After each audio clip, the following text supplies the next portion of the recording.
Right, welcome back. Welcome back to ReZero, Season 3, Episode 6. We're gonna watch this episode right here and right now. What happened last time? That's a very good question. The city is in chaos. We don't know how on point Subaru really is, honestly. I don't know. Literally dying in the floods, basically.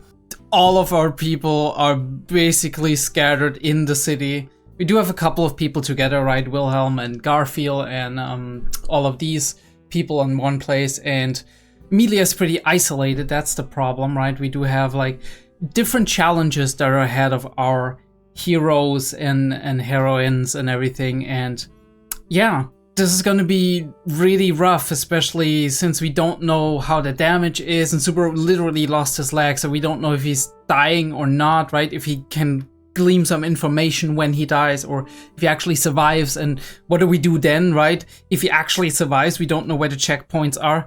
Will he have lost his leg for good? All of this stuff. I don't know how we're gonna solve this, but we're just gonna check it out, shall we? Without any further ado, without going too far into it, we can talk about it afterwards, right? The art, the animation, all of this shit. Let's get into it. ReZero, Episode 6. Let's get this started in a 3, a 2, a 1. Beautiful city.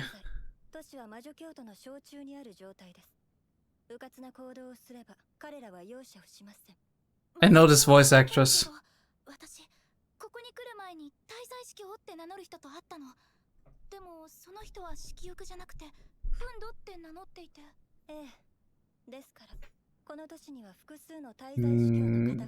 The dangerous.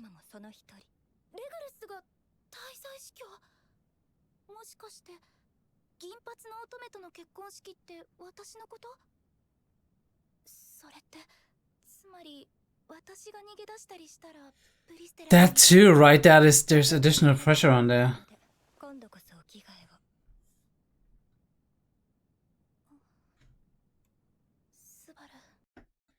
I do wonder what her reaction is, like, after her immediate reaction, what her decision is gonna be on that, because obviously she is the kind of person who feels that responsibility, right? Like, if you put something in front of her, like, the entire city's gonna be doomed if you don't do X, Y, Z, she might be inclined to do that, even though she doesn't agree with it. Because she's on that level of, like, just, I guess, self-sacrificial nature, basically, mostly like Subaru as well, right? This is one of the aspects where I do feel like the two of them really mesh on, because they both mean well with the people they hold dear, but also with people in general, because they're very good-natured in that regard. So yeah,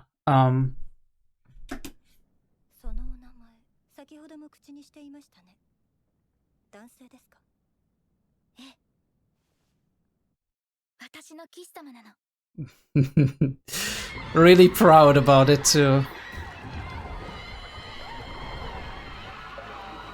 Holy fuck, that is... What the fuck is happening to you, my dude? Oh, that is a visual representation. Maybe his mind's eye. All of them are beasts. Well, except for the dragon.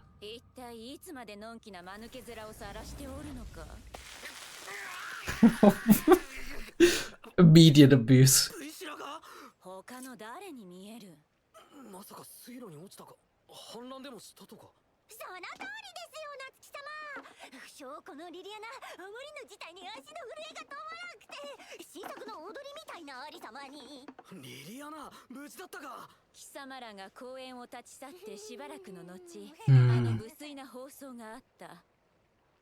Holy shit, look at the devastation.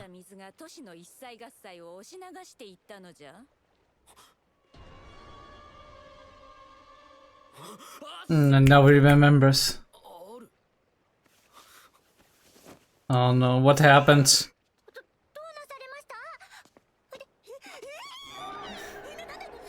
Oh, that is disgusting.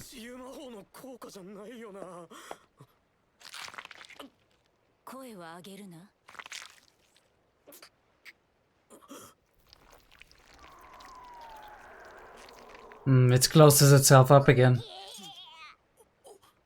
She isn't disgusted, interestingly enough.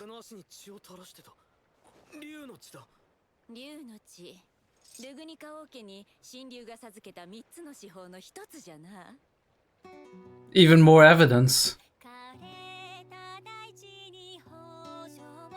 It's just like... Are you just making that up as you go? Oh, no, yeah, this is a song she knows.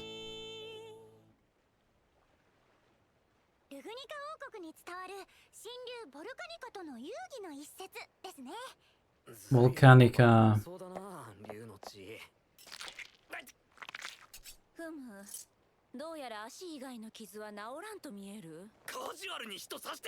She stabbed him in the neck, especially. Holy what? Hello?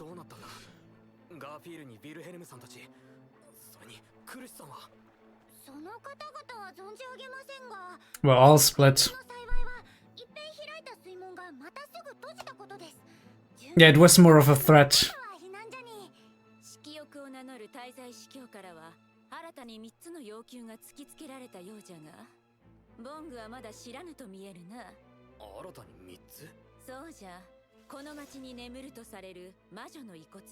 The Tome of Wisdom.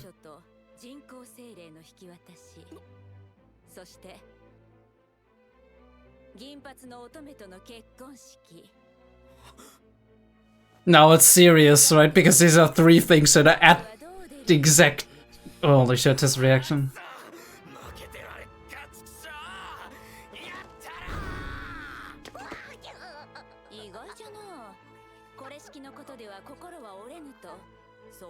Nah, he's got more of that in here.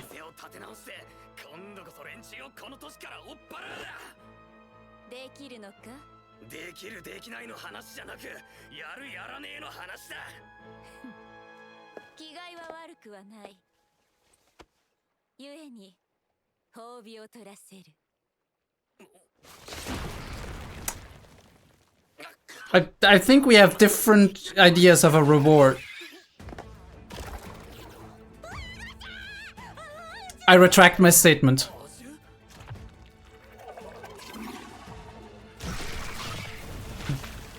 Are those the ones that came out of the eggs?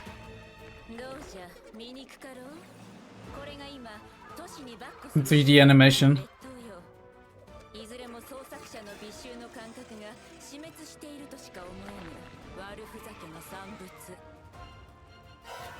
Mm-hmm.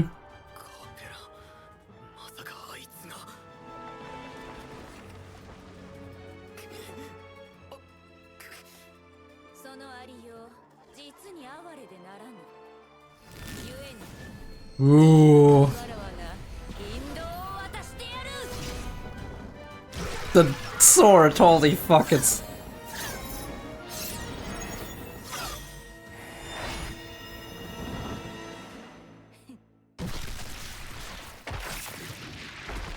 She actually doesn't need a knight. She literally doesn't need a knight.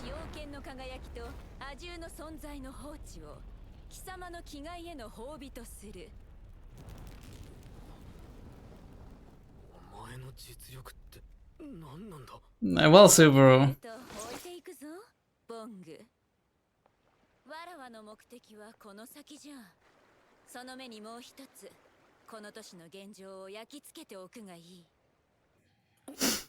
Shelter, yeah. All of the citizens. Yeah, I mean, of course, they're all depressed and anxious.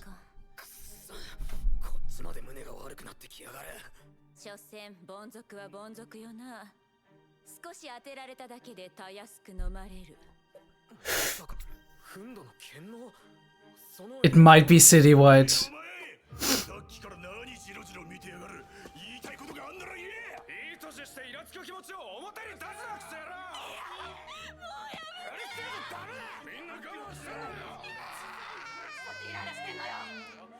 We need something to turn this around, otherwise they're gonna...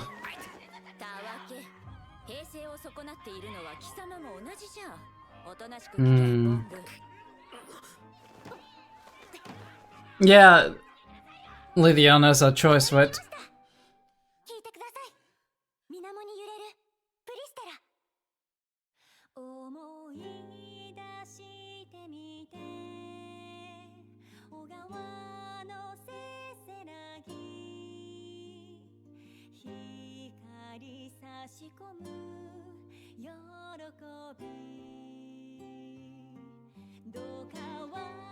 And we're all syncing up, right, with the mellow vibes.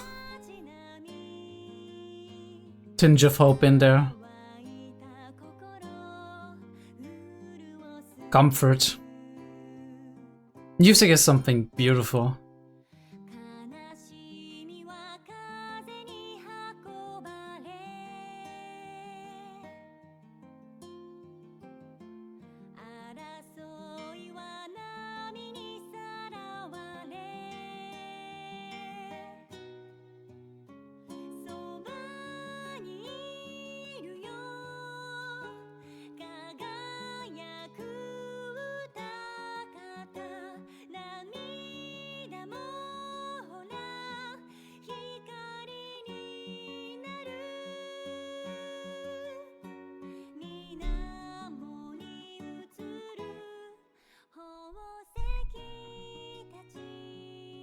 I'm not crying, but I've just got something in my eye. Might have to fix this.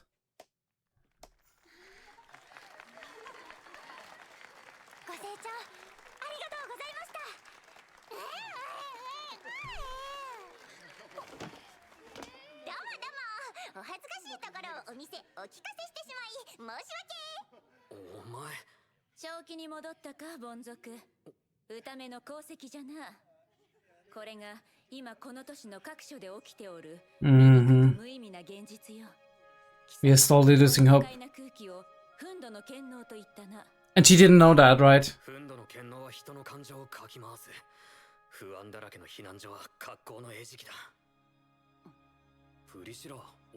You just had an idea.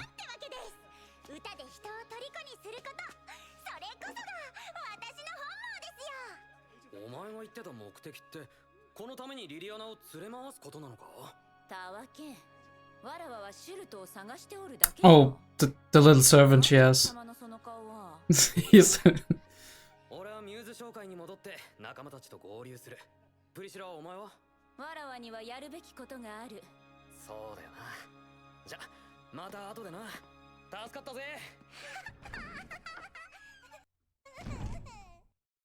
It's very interesting how she is not willing to accept or admit that she's actually doing something good for the citizens. And because she cares about the citizens, that she feels that need to distance herself from other people, despite maybe feeling more empathy, feeling more connection than we are led to believe in the beginning. So I find it very, very curious. And do wonder where this is coming from, right? That she feels maybe she has the duty and obligation to be above other people, a shining beacon, and as such has to be unreachable, unapproachable in a way.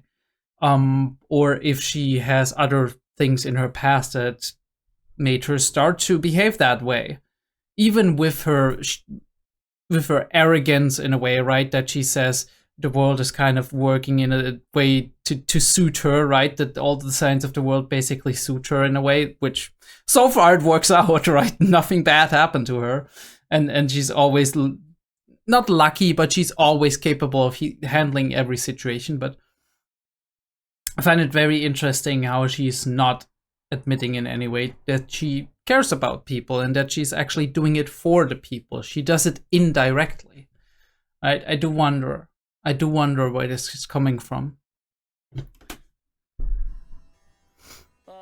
Oh, and we're back with her.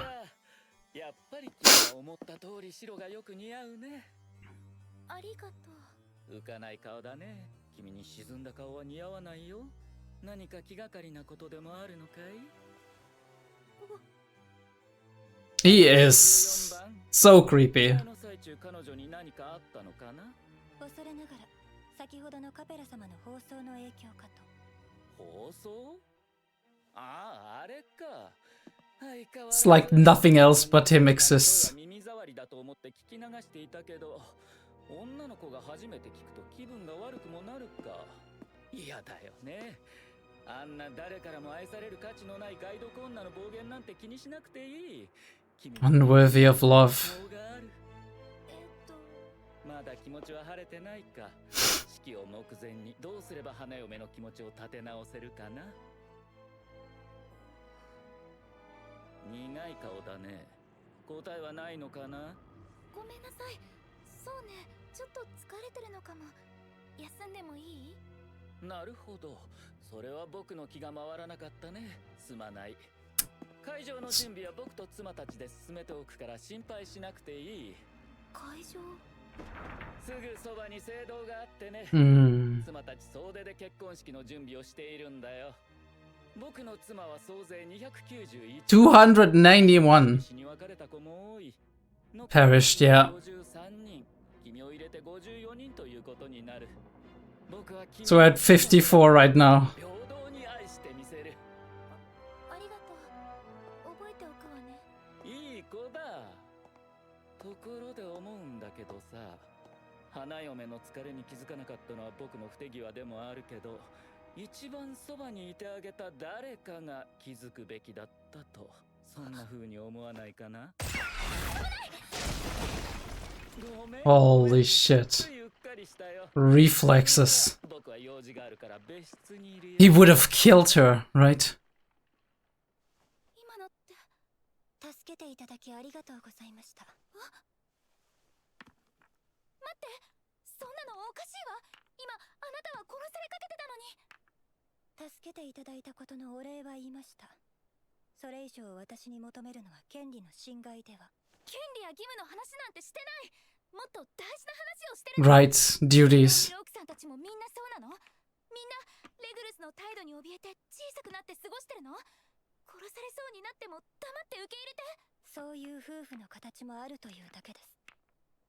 あなたもそのうちになれますよ。そんなのおかしい。 That is scary. 幸せで幸せな人たちがするんじゃないの？幸せでなくても結婚はできます。旦那様の言葉に従ってください。そんなの変よ。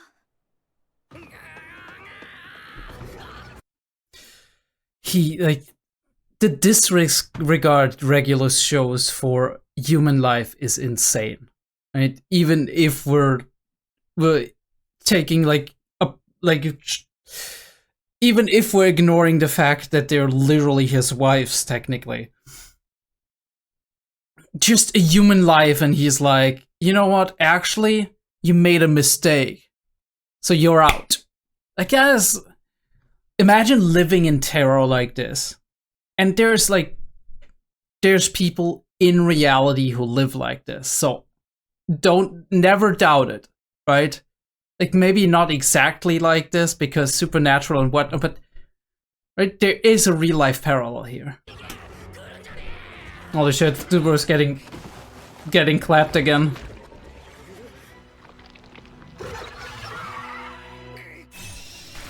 What is this? Ooh. Oh, yes. Holy shit. お前も無事で何よりだ。他のみんなは都市庁舎の奪還に挑んだ者は君の無事をもって全員生還だよ。ただしミューズ商会が襲撃を受けた。And it was taken over probably. 怪我人も大勢いただろう。ベアトリスはみんな。落ち着きたまえ。今私たちは拠点を都市庁舎に移している。Right. The one that got blown out. Yeah. Holy shit. It's about Chris, right?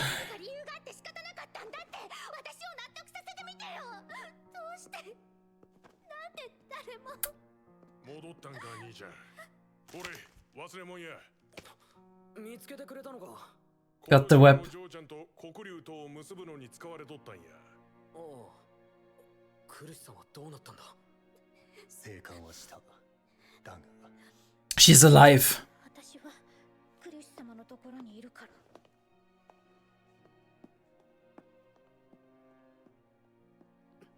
会わない方がいい。べっぴんさんやったからな。見たら余計に辛いわ。地球を変えたのだろう。体内に異物が入り込み、それが苦しさまを内側から苦しめている。 It's making her suffer from the inside, but did it alter her as well?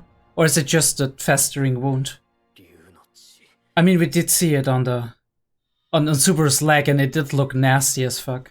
これでよし。 Emilia being sneaky, holy shit. This reminds me of her like little Emilia days in Elia Forest and shit. そっか。4つの塔がいっぺんに取られちゃって、それで身動き取れないのね。 What a fucking vista. 聖堂があるから、ここは3番街。滞在司教がいっぱいいるなら、どの塔に誰がいるのか分かれば、きっとスバルたちの役に立つはずよね。あのさ、僕はただ運命の花嫁と結婚式を挙げたいだけなんだ。君たちの動きになんて興味はないんだよ、僕は。ただ水門の解放、あれはいただけない。勝手なことをして僕の花嫁を不安がらせ、幸福な結婚という僕の人生で最も晴れやかな舞台を汚すなんて。 Brightest moment in my life until the next one, right? 君の塔はここからでもちょうどまっすぐによく見える。このくらいの距離なら吹き飛ばすのは簡単だ。何？水門を開けたのは君じゃない？おいおい、どういう言い逃れなわけ？醜い肉女が。旦那様、今よろしいですか？ So either greed or 会場の方、間もなく内装に取り掛かります。 okay. ああ、もうそんなに時間が経ったのか。すぐに行くとしよう。 So either greed or Raph actually opened the gate. I think it would benefit Raph the most. 3番街だから、正面にあるのは1番街の制御塔ね。さっきの話からすると、そこにいるのは色欲の滞在司教。このことをスバルに伝えなくっちゃ。 Can you use that media to communicate with others? じゃあ人工精霊やね。そうだ。ベアトリスは人工精霊だよ。ずいぶん素直に話すんやね。敵が誰狙いかって話なんだ。これを隠してたら利的行為ってやつだろ。 True. 利的行為。せやね。ほんとその通りや。 What are you thinking about? これでもう一つ話しておきたいことがある。奴らのもう一つの条件。英知の書についてだ。 Okay. 聞こか。その本のことだけ何も情報がなくて困ってたんよ。英知の書ってのは魔女教が持ってる福音書のプロトタイプ。元になった完成版って話だ。誰から聞いたん？作った魔女に。魔女から直接？本当の話なのかそれは。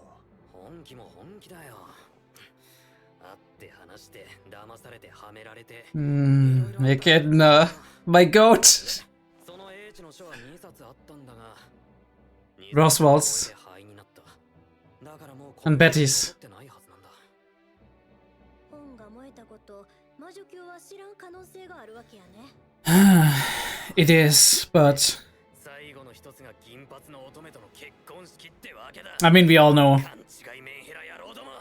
何一つあいつらなんかにくれてやれるかよ。夏希くんの言う通りや。魔女教の要求は一個も危険。うちは桐高さんから町のことを頼むって託されて。桐高？行方不明や。せやからうちは答えなならん。貸し借りはきっちりと。I always repay my debts. Okay. Alright, Lannister. 現在、町の人たちは全員各所に設けられた避難所にいる。多くの避難所で人々は不安にうつむき、中にはその不安が別の衝動を呼び起こし、危険な暴発を招く場合もある。可能な限り被害を防ぐために尽力はしているが。Yeah, it's hard. になった避難所もある。死人も少なからず出る。それを言いよどむんは卑怯やって思わん？ Yeah, the best we can do is to limit this as much as possible. これからも出る。大きく救うって決めた以上、小さく削れてくんは避けられへん。That is the problem. 違いをしてるぜ、アナスタシアさん。大きく救うために小さい犠牲には目をつむる。Super is different. またバカなこと言い出して。それやったら最初のお城でやったことと変わらんやん。それに白芸の時も犠牲は出たはずや。夏希くんも一発の騎士になったんなら。あの時戦って犠牲になった人たちには覚悟があったさ。Those are civilians, that's different. 戦場にされた人たちにその覚悟を問うのは間違ってる。覚悟完了してる奴らは同じ覚悟完了してる奴らが迎え撃つべきなんだ。それを常日頃意識して覚悟。Interesting, that is cool. 俺は思う。だから俺は誰も犠牲にはしねえ。一個も手放さねえ。騎士だから譲れねえ。譲っちゃいけねえ。俺はエミリアの騎士だ。エミリアのために戦いたい。けどそれはエミリアだけを守れればいいって話じゃない。それだけじゃ満足できねえんだ。ユリウス、お前だってそうだろ。騎士って生き物はカッコつけで欲張りだからな。死ぬまで視線でカッコつけるさ。エミリアを変態から救い出す。暴食をぶっ倒してレムの記憶を吐き出させる。街中を不安がらせるシリウスを叩きのめして、カペラは土下座させて変身させた人全員元通りに戻させる。それで年を取り返して。 Bro is unshakable. Holy fuck. Respect. Is there an after credits? Yeah, a very small one. Okay, cool. This ED is so similar to some of the very early songs in ReZero, right? The ED, the OP, the first ED. Obviously, because it's Smith and Royd, but I'm just saying. They really nailed that. Oh yeah, the after credits. Ooh. Sneak, sneak, sneak.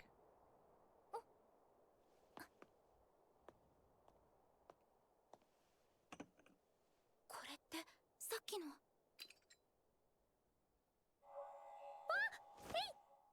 おっと、反応あったな。Ooh. Wait, what? Al? Holy shit. Wait, wait, wait. Oh, yeah.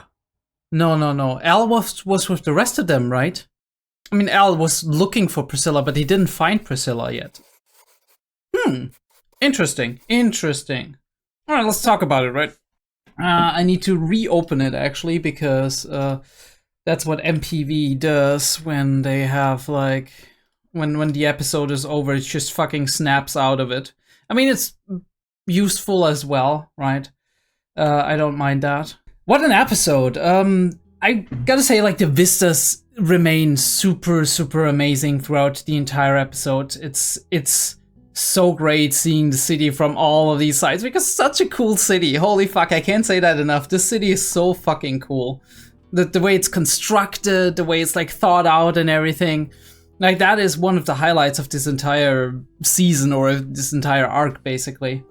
But yeah, we do have the Regulus thing first. Look at that tilted angle, right? Like, Dutch angles.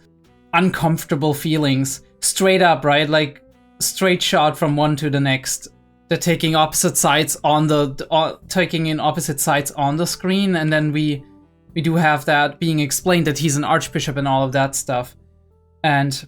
I think we had her actually looking out the window, but I'm not sure where it was exactly. Because I really like that frame, that's why I want to actually... Yeah, right there. I really love this frame, right? The way she's just framed in, like it's almost like it's a portrait in the middle. Her just being like in a portrait. And around there, like the window frame perfectly framing her in.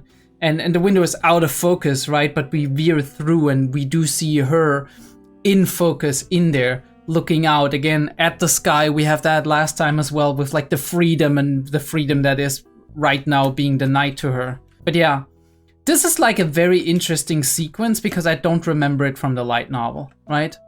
It's like, also, he's my knight. Being super proud that, oh, that warms your heart. That is so wholesome.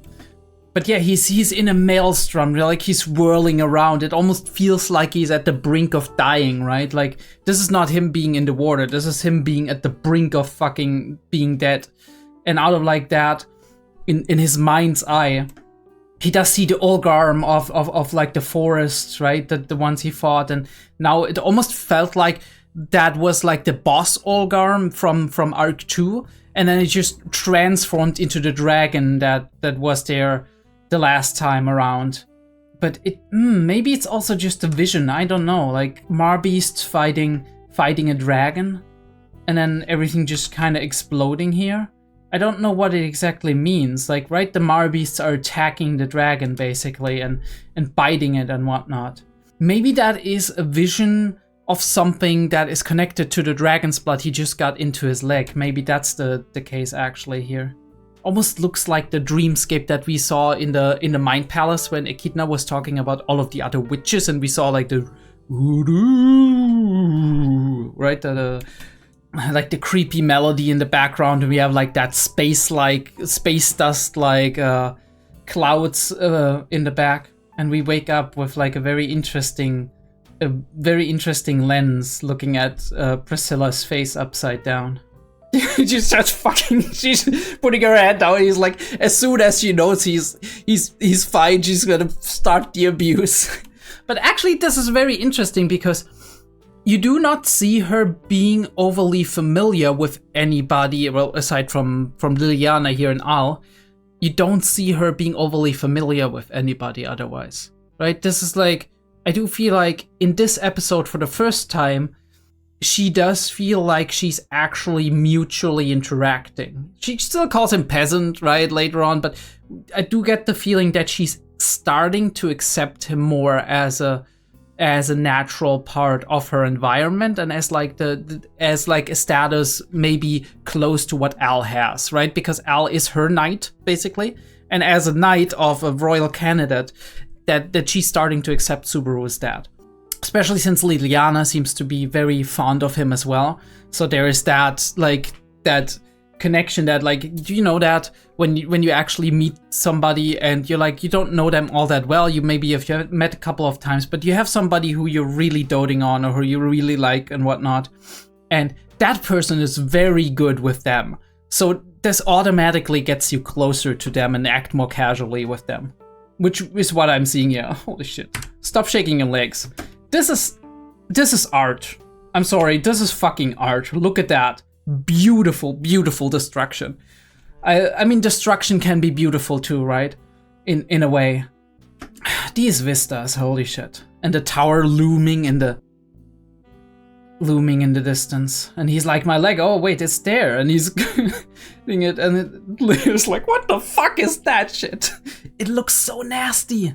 It looks so nasty, like with the veiny stuff and like it's wiggling, right? Ugh, disgusting. But she's not disgusted, she's just, let me find out what's actually happening here, because she probably had this had this idea based on what Subaru just said and based maybe on something she knows.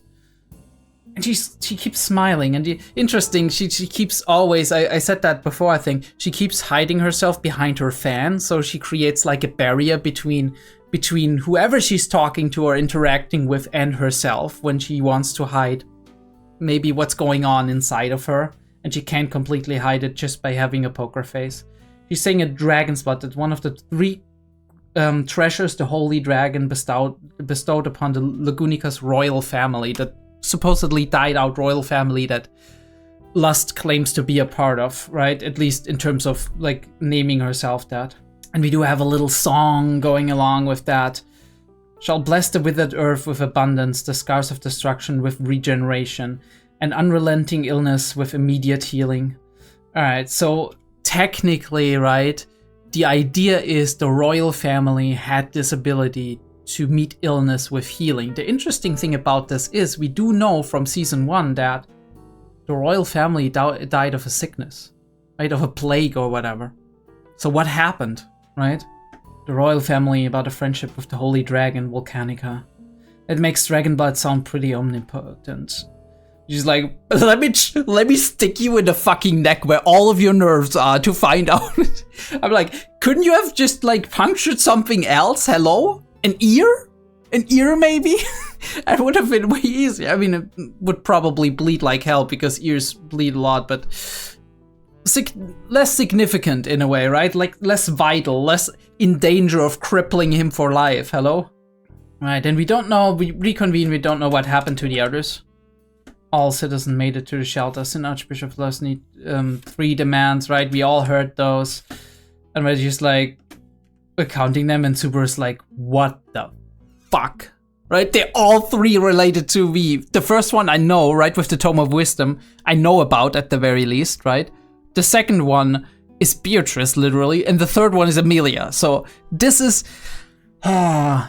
I guess this is the only way you can still hurt Subaru on like a visceral level, which is, I mean, obviously not the intention here, but it is the narrative intention here, right? This is a major challenge that has world-ending proportionate stakes even beyond the city being destroyed and the royal candidates and whatnot.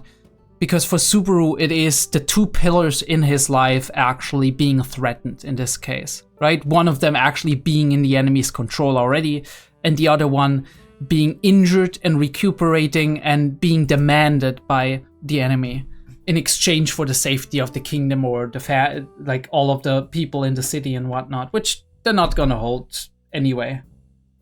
She is so just, right? She's so seductive with everything she does, right? She's so very cocky and coy and just, yeah, theatrical as well, right? In a way. Subaru's going really, really hard. He's like, I'm gonna fuck them up. They want to threaten my...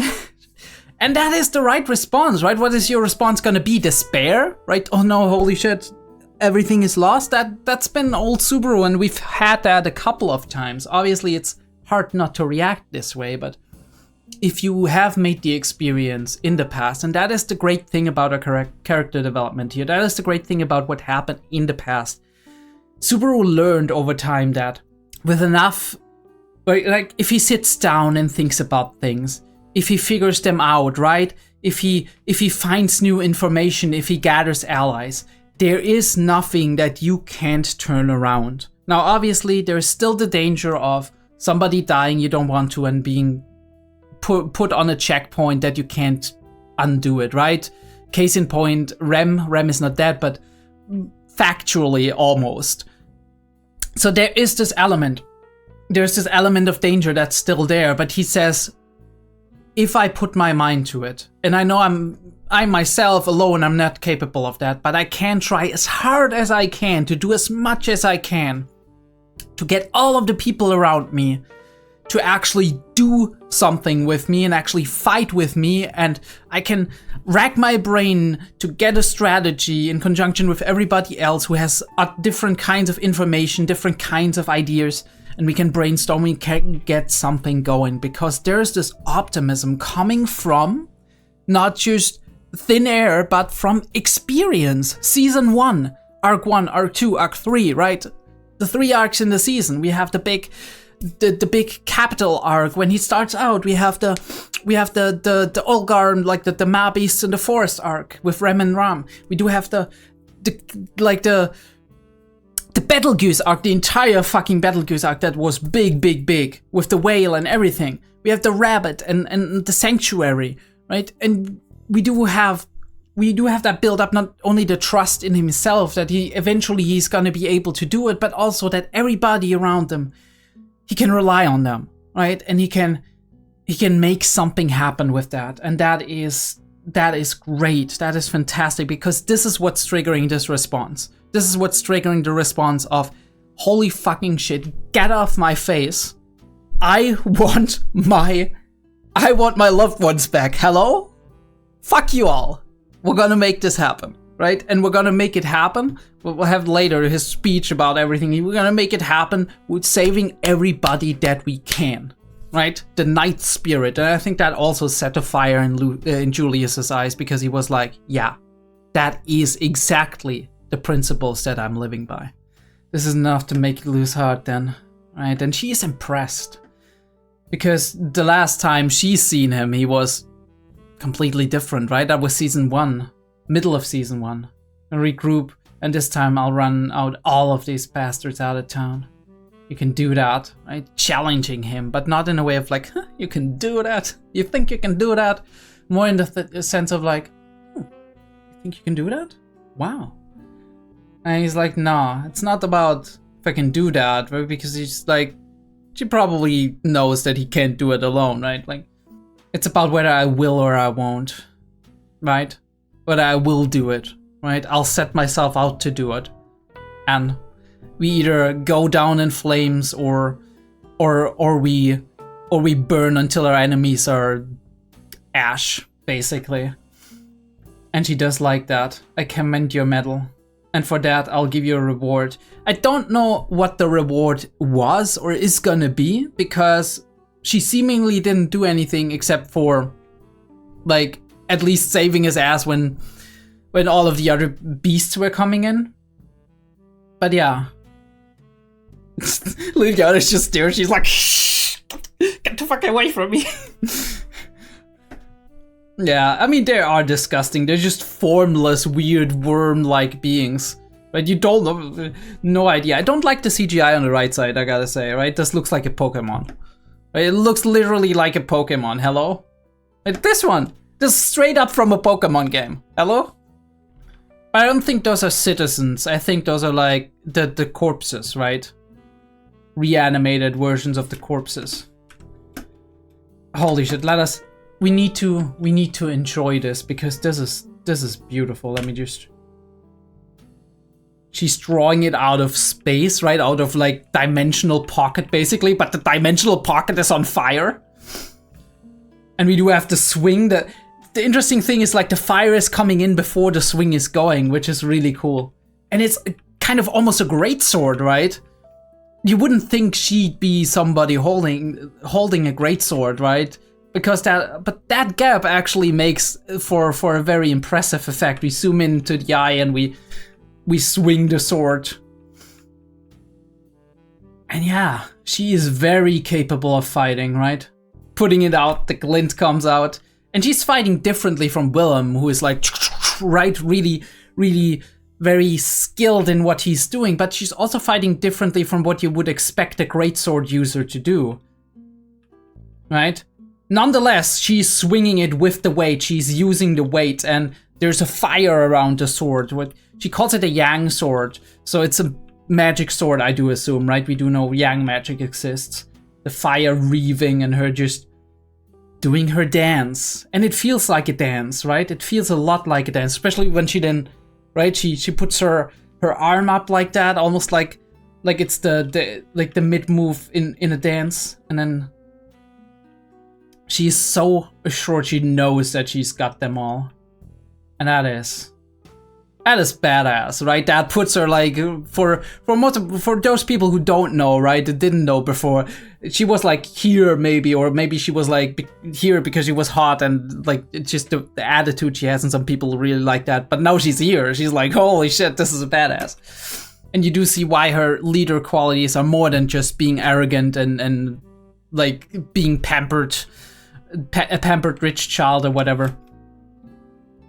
And the coolest thing about this is she is very cheery with him, right? She's not looking down on him most of the time. Sometimes she has her like disparaging comments, but most of the time she's not looking down on him. She's like,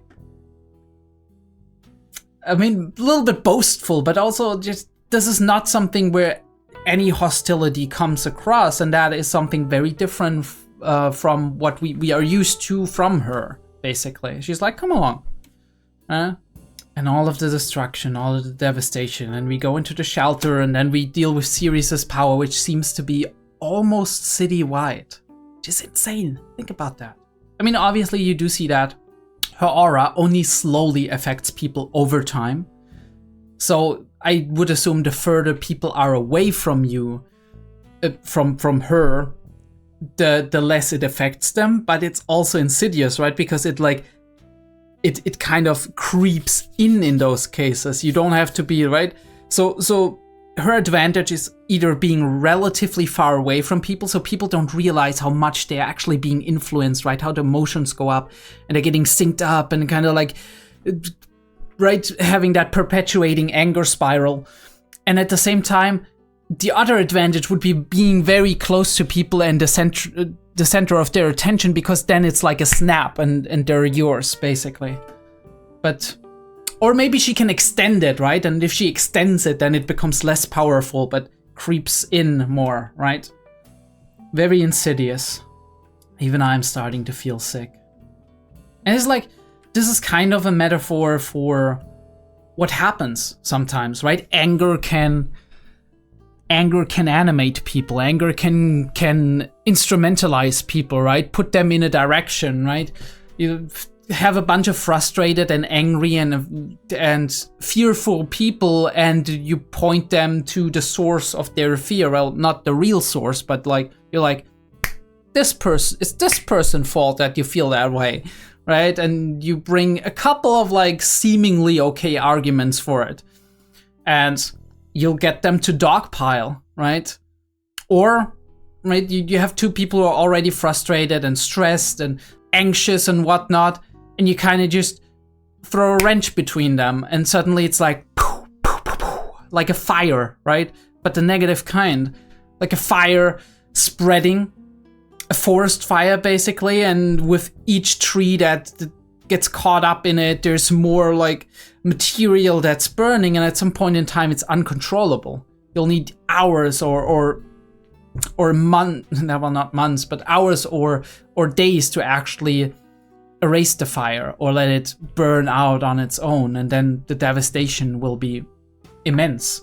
And that also, I feel like that's the beauty of music, because it works in the opposite direction, right? Obviously music can also kind of get you angry and get you frustrated, but most of the time it actually releases your frustration and anger, even in those songs that feel angry and that feel like righteous in a way, or feel like war songs or whatever, right? Even those feel like you can release all of that tension.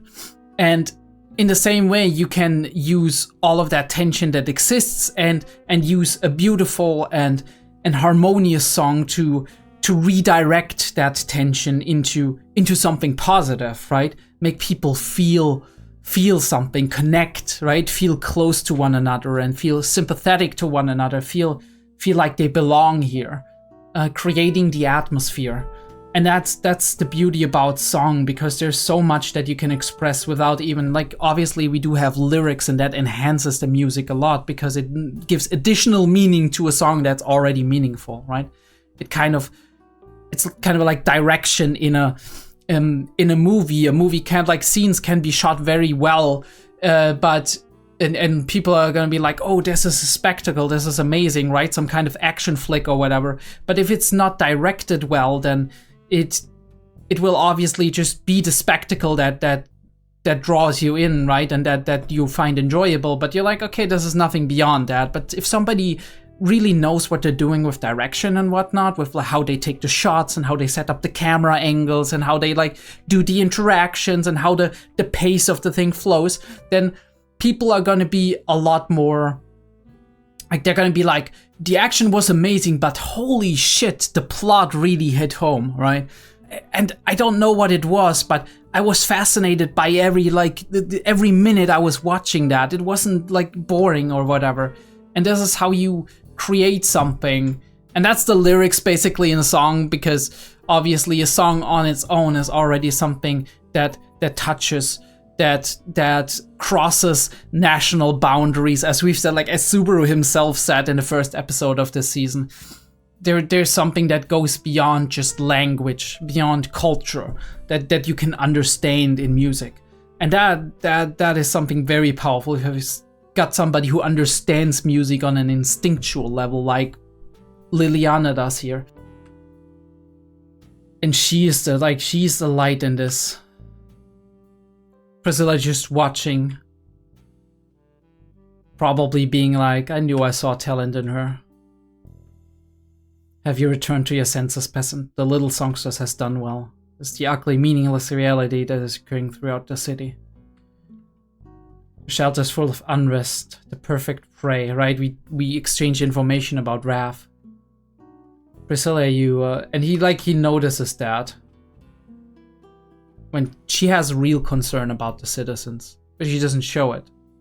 Or maybe she doesn't feel it, she just, right, maybe she's just a head person, right? She, pause. No, but maybe she just conceptualizes it more than she does feel it. Or she she does both, right? She feels it and conceptualizes it, and she just doesn't like showing it.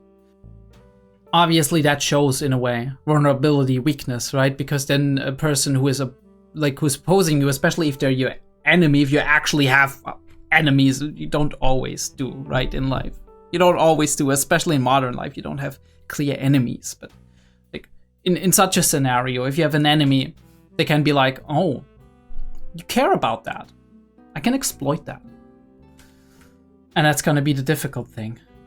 And I think this is like the moment when Subaru's like, yeah, I guess I understood a little bit more about you.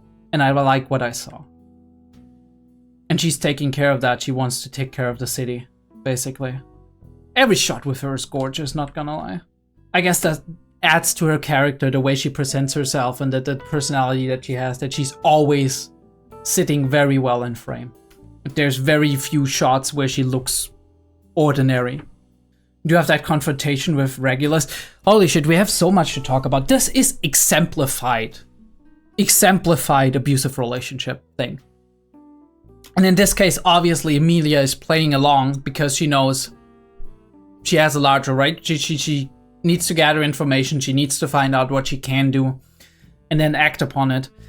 And she's being very intelligent here, right? Emotionally intelligent and also like otherwise intelligent, because she's like, I'm gonna just do as if I'm complying, right? I'm obedient and everything, and then I'm just gonna figure out how we can solve that situation without me or anybody else getting hurt. Because you see that immediately she's also worried about everybody else in the room, about like the other wife, about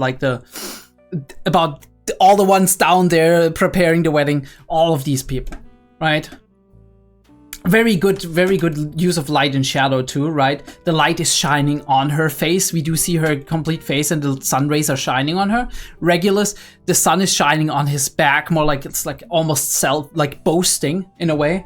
And the darkness envelops his face, right? Because what he's saying and the way he's expressing his opinions, the way he's like talking to her is very grim. It's very like threatening in a way. Doesn't suit you, right? I don't like seeing you unhappy, not because I don't like you being unhappy, but it kind of diminishes your cuteness or the aesthetic appeal of your face to me. And the touch again, like first of all, I think like he doesn't even do this fucking face on purpose. He's just that much of a creep. I mean, hey, look, you know what I mean? Like if the shoe fits. And he's like looking over there, he's like, right? Inform me, what is happening? And he's like trying to be courteous on the surface, but everybody sees immediately that this is a menace, right? A threat to everybody. That meat-obsessed woman voice always grated on me, so I just ignored. That is the best thing. Like, we have the conversation later with Regulus, and it's like all of them hate each other's guts, right? This is how it feels. Like, everybody, like, except for, like, serious Betelgeuse, and there we don't even know if Betelgeuse was like, oh, that serious woman, what the fuck?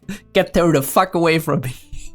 But yeah, they all hate each other's guts, and it makes perfect sense, right? Because they are all these extreme versions of a different sin, right? And they all have different worldviews and focus. He doesn't even fucking care about the city. He's like, whatever you do there, it doesn't concern me. Just let me do my wedding, fuck off. And it's like, okay, I mean, way to self-sabotage, because that's also a weakness, right? It's division in a way. And what we have as an advantage as the group of people the group of people surrounding Subaru and Emilia and everything, they're not divided, they are united.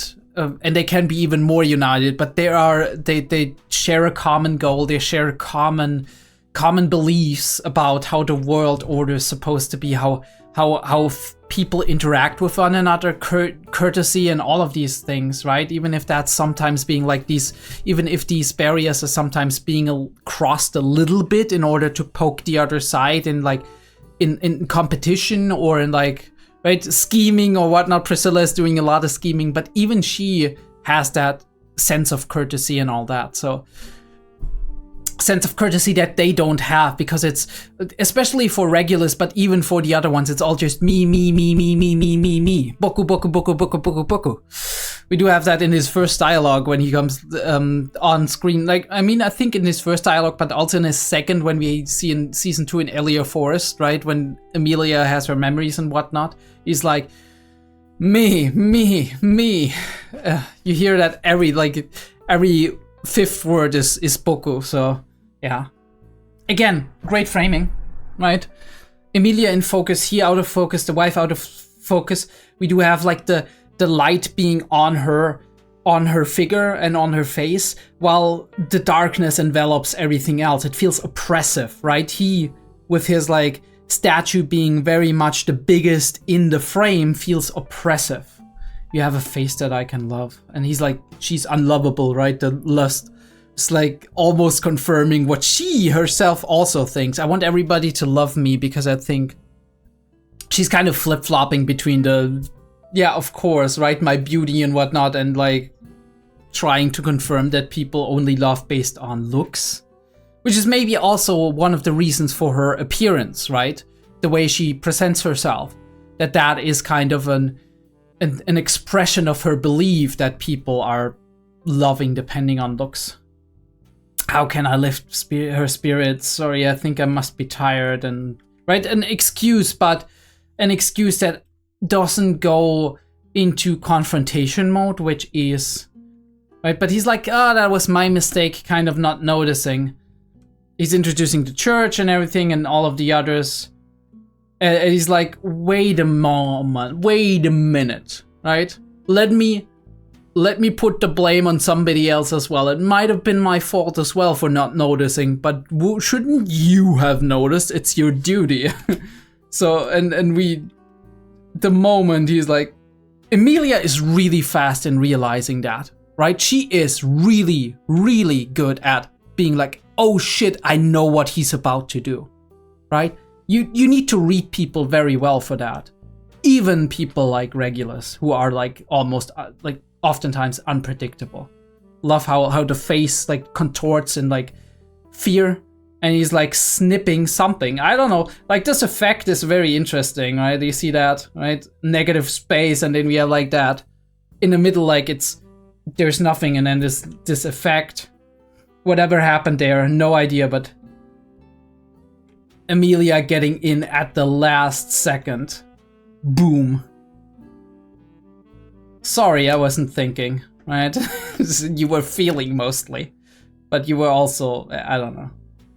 It's like, oh well, you got spared, I guess, right? He's not like punishing Emilia for that, although that might just be keeping up appearances in order to make himself seem amicable to her, although I think the only mind who thinks this kind of row of events is gonna make you seem like a nice fit. But yeah, thank you for saving me, and then like business as usual. And this is like the worst example, but also a very good example for like, yeah, you get used to it, right? If you live in fear constantly, you get used to it. You won't experience that fear as much anymore, right? Avoidance strategies, basically, right? It works same way with like as with anxiety disorders or whatever, right? You avoid the thing that makes Regulus tick out, right? You learn very well to avoid that and read every little sign of what he's saying. And as long as you avoid that, the bad, negative, painful stimulus is not gonna come. And it's working out, right? But also maybe she wanted to die kind of low-key, right? Because she has no hope. That's all of that all of her life. So maybe she was like, maybe this is my time to go. The mere fact that he has 200 something wives, of which only 54 are still alive, says a lot. Not gonna lie. And now we know why he constantly acquires new wives. It's like a conveyor belt wife, basically. Julia's meeting up with us. Ooh, I love how that is like golden hour graded, basically. And Felis. Holy fuck.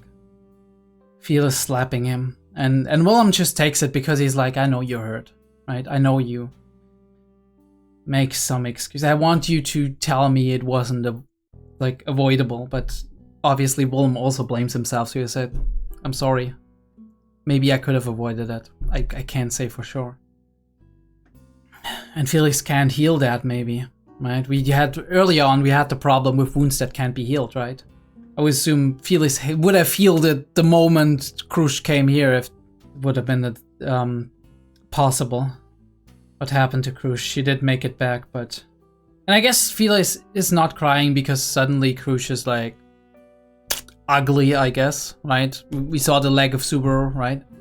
And it got dropped on her face. Which Capello was like, look at her face, isn't it so perfect? Let me ruin that. But it is also that she's constantly, supposedly suffering from it, right? She's in pain and agony from it. And Subaru doesn't seem to have that effect, which is very interesting. That the dragon's blood... I mean, Capella said the dragon's blood, let's see who actually, right? The people who survived the dragon's blood get turned into... Or, like, the part that got infected with the dragon's blood gets turned or some kind of way, but Subaru doesn't seem to be in agony, while Krush is. You don't want to see her. Maybe you do. Hello? It doesn't have to do anything with that, right? Just being there for somebody. It doesn't matter how they look, right? You like don't want to visit somebody who has been burned in a fire because you don't want to look at them. Hello? I mean, I know that what Julius means in that way, right? Like he doesn't want Subaru to go in there and be shocked as fuck. So, and show maybe an inappropriate reaction that's gonna make Krush and Felix and everybody else even more upset than they already are. But this is like she was a beauty. It'll only hurt more to see her now. Shut the fuck up, Ricardo. Shut the fuck up. I actually like you, but holy shit, shut the fuck up, dude. Right? Beauty is not everything. Okay? Gotta be there for your friends. But maybe Ricardo is like being positive. He's like, doesn't help to see her right now because you can't do anything for her anyway. And if she gets cured, right, which they're probably hoping for, right, then you can meet her and she's spared the embarrassment of actually showing herself in front of people. Which makes sense. Right. Foreign substance entered her body. And we don't see a lot, right? We see a lot of blood. Right. And it got dropped right on the face. Amelia being all sneaky, being like, alright, body double, just casually making myself like some ice. Isn't that slippery? Some like ice balustrades to go along the city, but holy shit, what kind of shot we are getting here of the city. Beautiful. Even with the destruction. Priscilla at golden hour. The sun almost setting. It's also symbolic, right? The sun is kind of setting on our events in a way. We are at the point where the sun is setting on our resistance, and we don't know if there's gonna be a new morning. Also, the fighting might be at night, which holy shit, dude, holy shit. That could be really cool, right? Spectacle and everything. The light show, possibly. I was like, I gotta gather information for Subaru and the rest. Which is really cool, right? That's the one thing she's thinking of. She's not thinking of herself. She's thinking of the other wives. She's thinking of Subaru and the rest. Right? She's like, lock in. He's like, this is unacceptable. You ruined my wedding. Should be the best day of my life. I'm sorry, what? Until the next one? Beautiful shot again of the city reflecting in the window's surface and him looking at it. It's such a cool way to actually show where somebody is looking at with while still showing their face. It's like snippety snippy. I could snip your tower away. Serious mode on Amelia. Right, the preparations are complete. And we are back reconvening with Anastasia. She survived that as well, which is great. I mean, Julius wouldn't be so casual if she didn't, right? Or if she was hurt. And we're exchanging information. Artificial Spirit, Tome of Wisdom. Actually, Tome of Wisdom should be not here. Right? We're flashing back to a kid now. We're like, okay, Tome of Wisdom is that thing, right? By the way, to remind us, kind of. I miss you, Echidna. You were a great character. But yeah, the Roswell one burned, and the Betty one burned, so possibly they don't know that. And that also creates the problem of we don't have what you actually want, so we can't even give in to the demands even if we wanted to. Right. Slightly tilted angle on that. And we are all in agreement. The people in many of shelters are filled with unrest, right? That is one of the main concerns. We're doing our best to prevent as much harm as possible. There you go, being silly again, wanting to save everyone. But Subaru's like, no, I am a knight. And he's like, Julius is with him, right? Julius is like, yeah, you're kind of right. You're kind of right. Knights are greedy creatures that'll do anything to look cool after all. Even on the brink of death, we'll try to look cool until we're dead. Right? We'll try to be the dashing heroes. And he's like spouting it out like a mantra. That's how I'll win the city back. Conditions of the night. Right? We had the conditions of the archbishops. They're like, we have demands, right? And now the happy ending. Happy endo. For fucking sure, dude. Emilia sneaking in, and it's Al. Alright. I'm all ears. I'm all ears. This is gonna be interesting. Al and Emilia colluding, right? So I'm gonna kinda, right, talking to one another, maybe figuring something out. And on the other hand, Subaru and Anastasia and all of the other ones, and Priscilla is separate from that in the city with Liliana, actually making sure possibly that shelter after shelter can rest a little bit easier. Cool. That was ReZero, season 3, episode 6. I love this episode. Like, there's not as much to dive into in this episode specifically. The last one was a banger with Capella and everything, the first real introduction to her. But I really like the dynamics that are developing.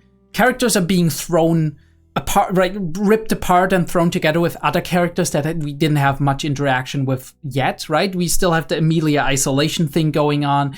We have the thing going on with Subaru's entire world being destabilized, right? His founding pillars, Emilia and Betty. But with that threat in mind, he actually faces it with resolve, and he's like, we can do that. And I'm sure he's gonna be shaken up here and there, but we have a new Subaru here, and that is great to see, right? That development going on here. And the interaction with Priscilla, actually learning, like getting to know Priscilla from a different perspective, getting to know her more than just that arrogant bitch, right? And this weird disease and all of the mysteries. One of the main things I love about ReZero is that there's so much mystery going on there, but we always get some kind of answer here and there. The lore is incredibly rich, and it's always fun to speculate and see where's this going, right? What could that be connected to? And also see our characters navigate their way through these challenges that we're about to meet. Right, I do hope you check out my other series. This is it for today. A little bit shorter, a little bit on the shorter side, probably like 1 hour 5 or something, but I think that's pretty solid for a single episode. Go check out my Monogatari reactions, by the way. Go check out my Monster and Technolize reactions. Check out my Let's Play of Disco Elysium, and I'll see you next time on ReZero.